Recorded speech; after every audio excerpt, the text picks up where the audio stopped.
Hi guys, it's Ray here from City Fan TV. Hope you're all doing very well indeed. We're here to preview the game between Man City and Arsenal, FA Cup semi-final. Obviously, the winner will get to the FA Cup final. Big game for everybody. Arsenal and City have still got, I would say, bigger fish to fry. Bigger things to look forward to. Arsenal are still pushing to try and get a spot in the Europa League by their league position, and City still want to go further and deeper into the Champions League. But also, from Arsenal's point of view, they've got a chance of getting to the FA Cup final, winning some silverware, as a City. But from Arsenal's point of view, if they win the FA Cup final, they get into the Europa League anyway. But so, you're just trying to work out what's their thinking. Are they going to be focused on the FA Cup final, or are they more concerned about getting there in the league? Either way, it's going to be. I think it's going to be a tough ask for them to make it to the Europa League. But we'll see how they go. See if anybody's on. It's just me, so I'll just chinwag away. Obviously, I'll come on a little bit earlier than normal. I'm going to be doing a live stream with Sonny and his boys at 9 o'clock on his channel. That'll go out tomorrow on our channel tomorrow. So I won't have enough time tonight to download the video, render it, and stick it out and upload it. It'll just take too long. So that will come out tomorrow for you guys. Let's have a look. So yeah, all right, I might as well keep gassing away until someone comes on a Friday night. Maybe everybody's still celebrating Leeds' promotion to the Premier League, or you're watching the nail-biting relegation battle between West Ham and Watford. A win for West Ham basically means safety for them. They'd be 3 points ahead of Watford with one game to go, and their goal difference already is at least 6 better. So, unless they get pumped in the last game, West Ham would be safe if they win. A win for Watford. I still think they need another point at least to guarantee that. All depends what happens with Bournemouth and Villa. So I'm just looking at some tweets as they go through. I don't know if you heard earlier on, just before 7 o'clock your time, Bolt from the Blue, Mike Long, he was on BBC Radio Manchester, giving us his pearls of wisdom. So that's if you didn't get that, catch him. You might be able to. I guess you can listen to it again. There was Natalie there. There was some irrelevant United fans. Let's not worry about them. The irrelevant United fans. So, is it just going to be me tonight? Okay, let's look at things from an Arsenal perspective first, before we look at City. Arsenal, since the restart, they've not been brilliant. They've been a mixed bag. We played them first game out, and we stuffed them 3-0.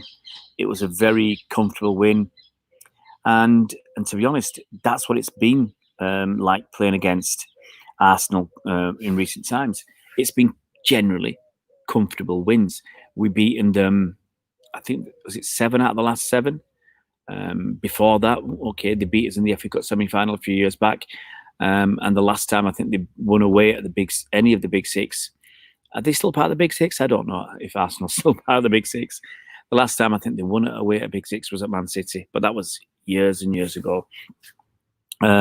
So it's going to be really interesting to see, how they line up and whether they can start to improve. I mean, I think they've been on the up.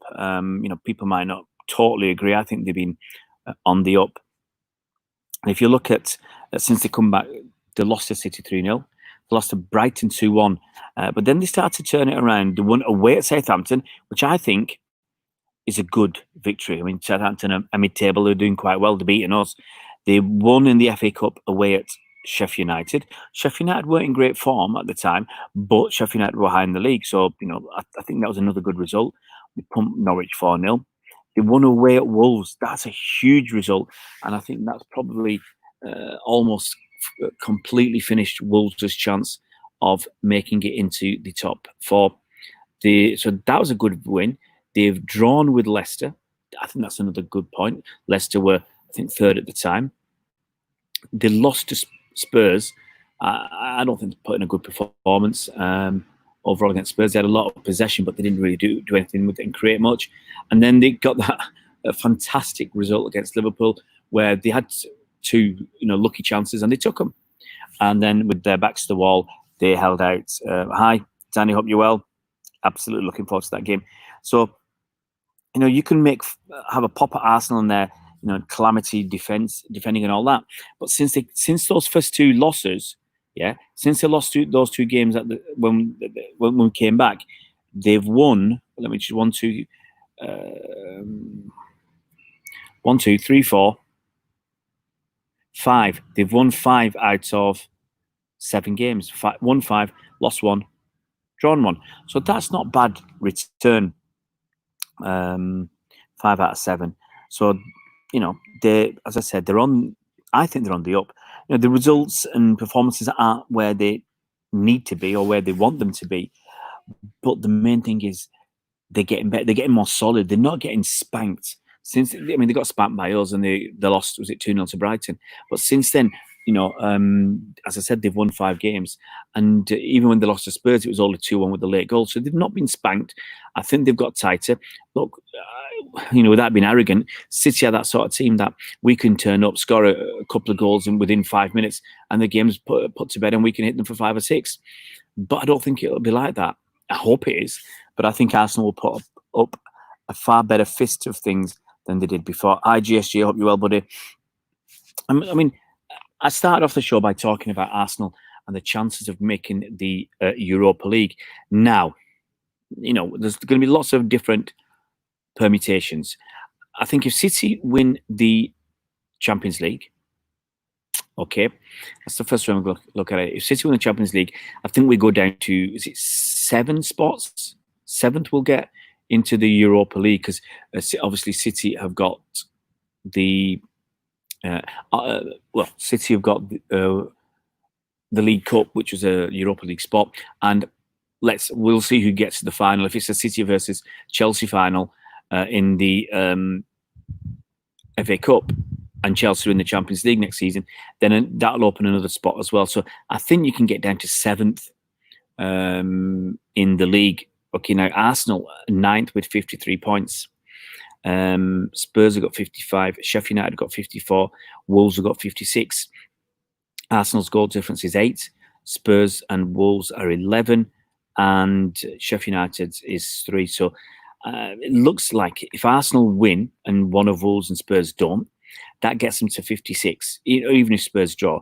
That's how I'm talking about Arsenal's league games. Now, Arsenal, if you look at who they've got to play, and I think, and the reason I'm talking about this, because I think it can affect, I really do, I think it can affect the team they put out in the FA Cup.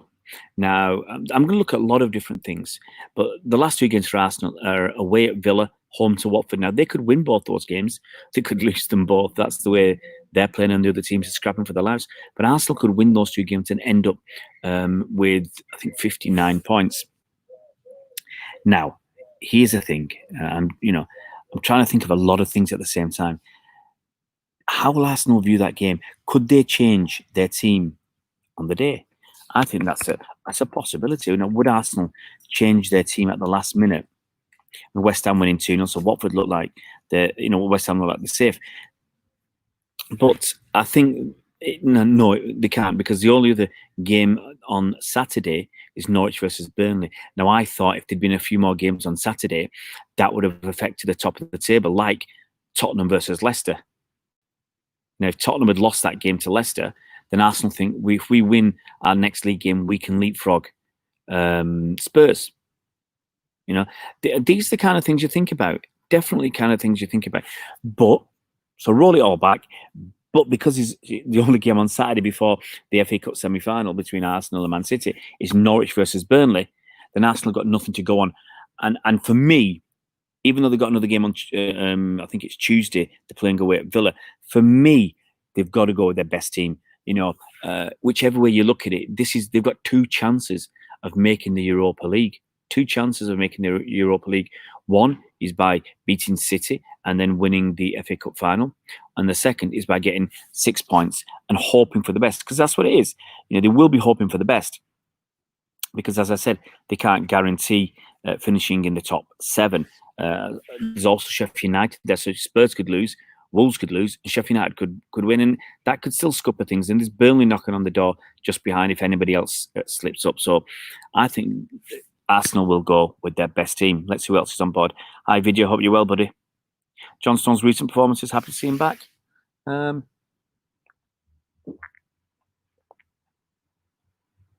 Sorry, guys. I have to have a drink. I'm happy. Yes, I'm happy to see him back. I don't think he's done enough to convince anybody of anything yet. Injuries is, I think, killing him, and it's going to finish his City career. I think. Obviously we're trying to read between the lines, but Pep said basically, he needs to be playing. And I'll repeat: if we get Koulibaly and we have Laporte and they're both fit, where's that spot for Stones? Especially without Eric Garcia. What are we going to promise him? Are we going to promise him that he's going to be playing a lot of games? Otherwise, why wouldn't he go to Barcelona? Or if somebody else came knocking, he's got a year left in his contract. Why wouldn't he look elsewhere? It's difficult, Will Corona. It's difficult on him to play with Otamendi, but and I don't like to blame him, because how can you blame someone for injuries? How can you blame someone for let's say a temporary loss of form or personal issues? But it is where it is now. And if Pep wants to win something next season, Pep's sticking around and wants to win something, I think he'll make some cruel decisions. That might not be in the long-term interest of City, and a lot of people want Stones gone. But we could end up getting players in the late 20s, like if we get Koulibaly, he's 29. If we get David Alaba, he's 28. There was another defender. I can't even remember his name. Tagliafico. Now he's 27. He'll be 28 in end of August. He'll be 28 end of August. So, are we going to go around buying 28, 29-year-olds? That's short-termism. But that if Pep's saying I'm going to stick around for 1 or 2 more seasons, that's it. Maybe he's not bothered about long-term. He's bothered about short-term. Salam to you, buddy. I'm sorry I can't read the Arabic. It'd have been tough anyway, but it's very, very small on my screen. I'm looking at my laptop, so it's going to be tough. But look, I've always said the same all season, apart from playing Liverpool. If City play their A game, City win. Hi, Akram. Hope you well, buddy. If City come out and play their A game, City win. It's extremely, a lot of forces have got to align for City not to win a game of football now. You've got to have things like, the other team have got to play really, really well. Okay, you've got to have like goalkeepers playing out their skin. You've got to have defenders playing out their skins and putting their bodies on the line. You've got to have City forwards and midfielders missing glorious chances. And when that all comes together, and it's happened far too often this season, we either draw or lose. It's happened far too often. If it was me going at this City side, I'd be using pace. You need reliable people who are going to work hard, people who are going to chase back, because you're going to need them. I wouldn't be playing Pepe, even though he's got some pace, he's got some tricks. He's not going to chase back. And if he's going to play on the right, you need him to be chasing back, because he has to help whoever's the right back or right midfield to cope with Ben Mendy, David Silva if he's playing, Raheem Sterling. That's not going to be easy. That's not going to be easy. So, you got to have Pepe coming back to help whoever the right back is, whether it's Tierney or whoever. Tierney's not going to cope with Raheem Sterling and David Silva on his own. He's going to get stuffed. And if Pepe's just jogging back while Mendy's bombing forward, that's a recipe for disaster. On the other side, how Arsenal are going to cope with Riyad Mahrez and KDB, and maybe Walker bombing along. I've always thought our left-hand side is better than our right-hand side. But when you've got KDB, our right hand side could bring something nothing high. Cash out you well, buddy. Huge game, absolutely a cram. Huge game for both teams. The only Arsenal player that would worry me is Aubameyang and Saka. Saka's got a little bit about him. There's a risk from his point of view that he'll switch off because he's only a kid. But he's got something about him. And that's what I think Arsenal need to do. When they get the ball, they've got to move it quickly, not launch it like Liverpool. I think they've got to move it through from defence to midfield to attack as quickly as possible and support the attackers. They can't just leave one up front. I'd play it like Southampton played against us with two up front. And a few other teams have tried to have two up front to put pressure on our centre-backs and then 1, 2 or even 3 men ready to press. So you've got the centre-backs there and they've got people on them, okay, the 2 forwards. And then like against Southampton when Zinchenko went to get the ball, someone went with him in the middle of the park. If the if the fullbacks are out wide, as soon as they get the ball, someone will charge to them. So you put pressure. So you keep the 2 men there and you put pressure on whoever's got the ball and make them pass it back. And we've seen that in a few games. We do pass it back quite a lot. So I think that's the way to do it, and just rely, that you're going to work hard. You've got to have a bit of luck. You're not going to win this game against City unless you have a big chunk of luck. Let's have a look at your points then, guys. Vidya says we need left winger and we are trying to sign right winger in Ferran Torres. I think if you're good enough, you'll play either wing. Look at how Raheem Sterling has gone from playing on the right to playing on the left. Other players will play. Bernardo's playing on both wings. Foden's playing on both wings. I think if you're good enough, you can play on either wing. And the way Pep's done it, the left footers have been on the right wing in Bernardo and Mahrez this season, and this season Raheem's been on the left, and he's a right footer. So I don't think that's going to be a big problem, Vidya. Do you think Bernardo deserves to play more right now? Will no, because for me, the best right winger this season has been Mahrez, comfortably better than Bernardo Silva. And I actually think earlier in the season, Mahrez should have played more than Bernardo Silva. And then the best attacking midfield 2, I think quite comfortably at KDB and David Silva. So Bernardo can't get in there. Maybe Bernardo should have had a look at playing as a DM because I think his energy would have worked. Ferran Torres is 2-footed, absolutely Akash. Sané was a right winger for Schalke, but that's it. If you're good enough, you move around. Mahrez is 29, that's right, Akash. So he's knocking on as well. Let's have a quick drink.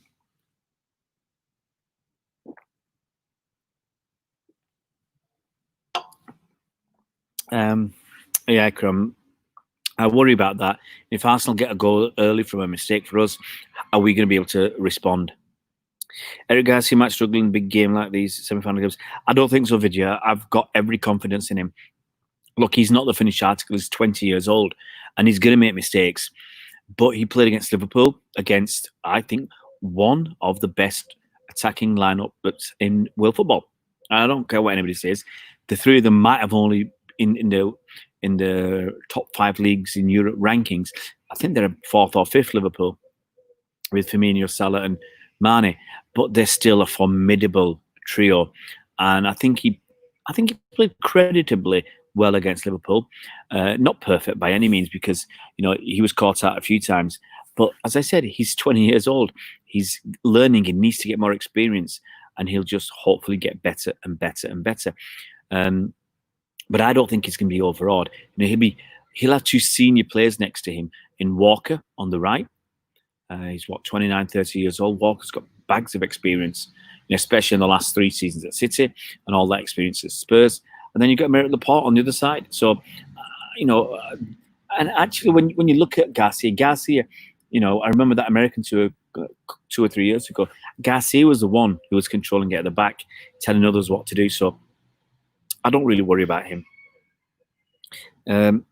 Is that Laurie 99? Zinchenko, Stones, Otamendi are useless. They're not. It's a funny thing. Laurie. When we were Centurions, our centre-back pairing mainly was Stones and Otamendi. Laporte, I think, played, was it 7 games? That's it. Otamendi played 34 times in the Premier League that season. Zinchenko played a load of games at left back, sharing that mostly with Fabian Delph. And these guys got us to 100 points. We let in, I think, either 25 or 27 goals that season. I think it was 27. That's all we let in 38 games, with these two guys playing mostly at centre back and Zinchenko playing a big chunk of games. So City as a team are set up to attack. That's what you got to remember. And we are capable of getting got at the back. Our defenders aren't necessarily built to defend. They're built to bring the ball out, pass it around. That's how our setup is. And we will make mistakes and we will concede goals. But overall, that's the way we look at it. Overall, we win a lot of games by playing like this. Other teams might say, well, we won't play so open. We'll play with more robust defenders, and we'll concede fewer goals and we'll lose fewer games. But City are second in the table. Here's the start. City are second in the table, okay? Comfortably. City are comfortably second. Okay, and we've lost 9 games. Here's something. Man United have lost 8 games. They're 13 points behind. Wolves have lost 8 games. Yeah, they're 19 points behind us, Wolves. Arsenal have lost 9 games. They're 22 points behind us. So there are teams out there. Yeah, there are teams out there who, even if I go further down, I'm not going to go too low, but you've got teams like Sheffield United have lost 10 games, but they're 21 points behind. My point is, if we went ultra defensive, and let's say we conceded far fewer goals, like Sheffield United have let in 35, Man City have let in 35, but we scored 93 to their 38, and that's the difference. They might be stingy at the back, but that affects them in their goal scoring stakes, and that's why we win so many more games than anybody else, apart from Liverpool, obviously, this season. We've won 24 games. The nearest ones below us are Chelsea with 19. Okay, it's not Chelsea with 19, and that's because other teams draw a lot. That's an issue for them, drawing more games. Man United have drawn 11 games. And that's the difference between them being above us or not. We've won so many games. So we play the way we play. We take risks, and we might not have the best defenders defensively in the world, but that helps us offensively, attacking-wise, and that's where it counts. Hi, Grant, hope you're well. I will get to your question. Let me just quickly go through everybody's questions. Comments. Ikram, tomorrow's starting 11, easy to predict. I feel, apart from who partners Laporte and who's in midfield, I think KDB with David Silva, I don't see any problem there. Vidya, we used to have Danilo along with Walker and Zinchenko's inverted fullbacks. Now we can have Cancelo and Angelino alongside Mendy who can invert. Ibby's an Arsenal fan. Really enjoy your previews every time we play you. Keep up the great work, mate. Thank you very much. As for tomorrow, I'm honestly expecting another 3-0. Yeah, I think, look, the last 7 games we played I think we've scored 3 goals 6 times and 2 goals once. And you scored, I think, 2 goals in total. So it's going to be tough. Ibby, if you haven't subscribed, please, if you can subscribe, we're trying to get to 2,000 by the end of the season or even the end of July. And if you have subscribed, thank you very much, Ibby.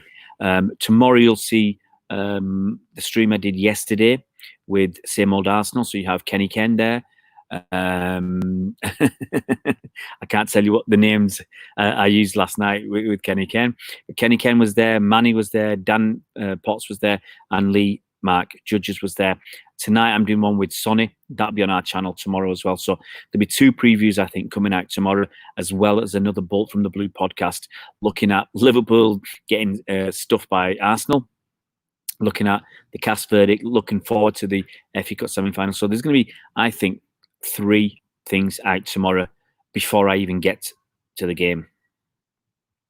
Vidya, difference is Delph, Danilo and Zinchenko have all played in midfield previously. I said hi, Grant, already. Try and keep up. Me trying to keep up. Vidya, I think we need to play Fernandinho in midfield. I don't think that's going to happen. Vidya, I honestly don't. That's why he played against Bournemouth. Everybody's got a chance. I mean, who would have said Arsenal could have beat Liverpool? Nobody. Not even the most blinkered red spectacled gooner would have thought Arsenal could have beaten Liverpool, and yet they did. Grant's going 4-1 City. Ikram reckon it's going to be tight. I think Pep will play Dino as holding at mid against Real Madrid in the Champions League, and that's where Dino's playing. Could well be. Akash could well be. He's got that experience. And the one thing about Fernandinho, he avoids the yellow cards better than the others, I think. I just one-legged tie. Dino's more preferable. Well, Akash, you can argue it's one-legged tie, but it's a second leg of a two-legged tie.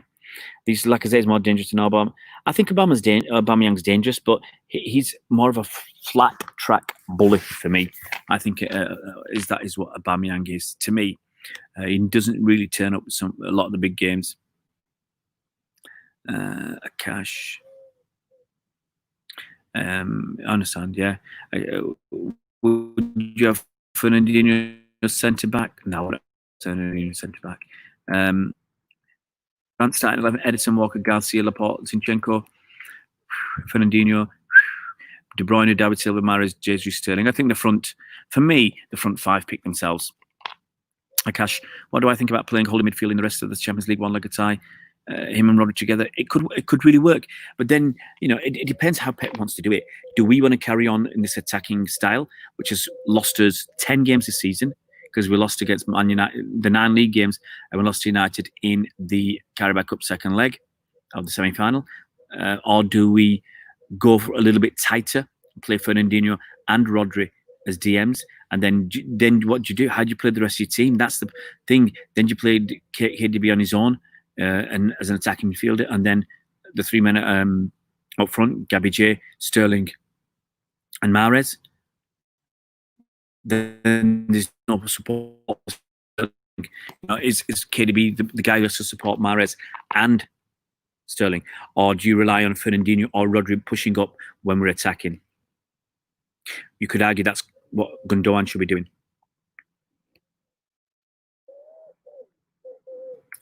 We need to be conservative. It depends how you look at it, Akash. I hated when we were conservative under Manuel Pellegrini against Real Madrid in the semi-final. We didn't go for it, and we ended up going out with a whimper. Alex, yeah, I don't see any reason for KDB not to stay. He's 29. His contract's got another, was it a couple of years on it, 2 or 3 years? I don't see anywhere that he'd rather be. Akash prefers Laporte, Fernandinho as centre backs. I'm not so sure. I think Bernardo will play more in Champions League. He loves a big match. I think Pep knows that. Yeah, maybe instead of Silva, I don't know. But David's played so well. It's really tough decisions, but it's great to have these tough decisions to make. Laurie's going for Edison, Walker, Garcia. Aaron, how you doing, buddy? Yeah, we best turn up. Ikram says, did we have the same against Liverpool and 1-4-0? Gundogan and Rodri, 2 CDMs with KDB and Foden in the half spaces. Anything can happen. Ibi says, will your left back be Zinchenko or Mendy? And do they overlap enough for you to do? The thing is, Mendy, earlier in the season, Pep said he can't play 2 games in 3 or 4 days. Okay? So that kind of surprised me that he played last... what day do we play? Wednesday, 2 days ago. So that worries me that he's not going to be fit enough to play. But if he is, then I'd start with Mendy. Mendy, David Silva, and Sterling, I think is very, very mouth-watering to think about. Those 3, the triangles that they mainly it's David Silva and Sterling, the triangles that they can create. Aaron's getting into Zinchenko. He's laying into him already. Ikram says, remember, we're much better than Liverpool. I think so as well. We can banter Liverpool all we want, but they still deserve to win the league. I'm not sure their fans care much about records. No, they do. No, that's wrong, Grant. If you saw the amount of stuff on social media about Liverpool cruising to this 100 points and the amounts of stuff that you trolling basically from the Liverpool official account on Twitter, they wanted it. The videos that they were putting out, what the players were saying, if you see what Trent Alexander-Arnold says, and some of the other players have said about the next target is the 100 points. It was there. They said it. They said it themselves. Laurie's going for Edison, Walker, Laporte, Mendy. So you're going with 3 at the back. Rodri, Gundogan, KDB, Foden, Mahrez, Sterling, Jesus. 3 at the back. Akash hope Pep does a masterclass Also, Champions League is happening. Bernardo's home to Ture. I'm sure he is pumped. Absolutely. I started Zinchenko. A goal will be given away. Aaron remembers Zinchenko as a bad player. Still nice that they haven't beaten our record. Absolutely grand. That's helped to make that Champions League ban overturned on Monday. The vindication for City, and then this as well. Fantastic. Yep, Aaron, we need to go at them. Right, guys, I think 30 minutes is enough. Thank you so much for getting involved tonight. And I'm going to disappear before my battery runs out. I've got a bit of time, but need to get back home. And as it's becoming darker now, it's just gone 9:30 in France. The insects are coming out as well, and we've been bitten like crazy. So it's going to be an interesting game, guys. As I said, tomorrow you will get the preview video I did with the same old Arsenal boys. That's Kenny Ken, Manny, Lee Mark Judges, and Dan Potts. And you'll also get the preview I do with Sonny. I'm doing that at 9 o'clock on his channel. And you'll also get the Bolt from the Blue out tomorrow. So those three things will come out tomorrow. I might not sneak out the David Alaba video. I might save that till Sunday. I got a David Alaba one that was shot and that's waiting to come out. And then obviously we're going to do the the predictor starting 11, the team news, and then the post-match. So tomorrow I think you're going to get 6 videos. It's crazy. It's crazy. Ibby, thank you so much, Ibby, for subscribing. And anybody else who's joined us, Will Corona, anybody else, if you're new to the channel, it'd be fantastic if you could subscribe. Help us to get to that. It's only a small landmark, but for us, it's a big landmark. To get to 2,000 subscribers would be immense after what's gone on this season. Thanks a lot, guys. Take it easy. And I will catch you tomorrow. Have a good night, everybody. See you around Blues.